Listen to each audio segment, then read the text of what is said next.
నమస్తే అండి. మనం చూస్తున్నది బాదం చెట్టు. ఇవి చాలామందికి తెలుసు. పూర్వం ప్రతి ఇంట్లో ఈ బాదం చెట్టు ఉండేది. ఆకులతో ఇస్తలు చేసుకొని అందులో వేడి వేడి అన్నాన్ని భోంచేసేవాళ్ళు. ఆ విధంగా చేసినందువల్ల మన శరీరానికి ఎంతో ఆరోగ్యాన్ని ఇస్తుందని నమ్మేవాళ్ళు. ఈ బాదం చెట్టు ఆకులు మరియు పండ్లలో అనేక ఆరోగ్య ప్రయోజనాలు ఉన్నాయి. ఇవి పెద్ద పెద్ద ఆకులతో నిగనిగలాడుతూ విశాలంగా విస్తరించి ఉంటుంది ఈ చెట్టు. చూడండి, చాలా వెడల్పుగా పెద్దదిగా ఉంటుంది చెట్టు, ఈ బాదం చెట్టు.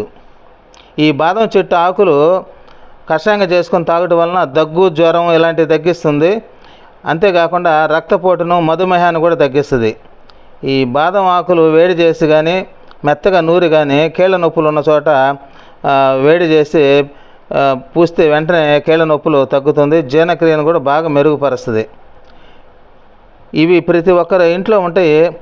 ఈ బాదం ఆకులు తెచ్చుకొని కషాయంగా చేసుకొని కానీ, లేదా వేడి చేసి కీళ్ళ నొప్పులు ఉన్న చోట వాడగలిగితే వెంటనే తగ్గిపోతాయి. ప్రతి ఒక్కరూ తెచ్చుకొని వాడండి. ఆరోగ్యంగా ఉండండి. నమస్తే.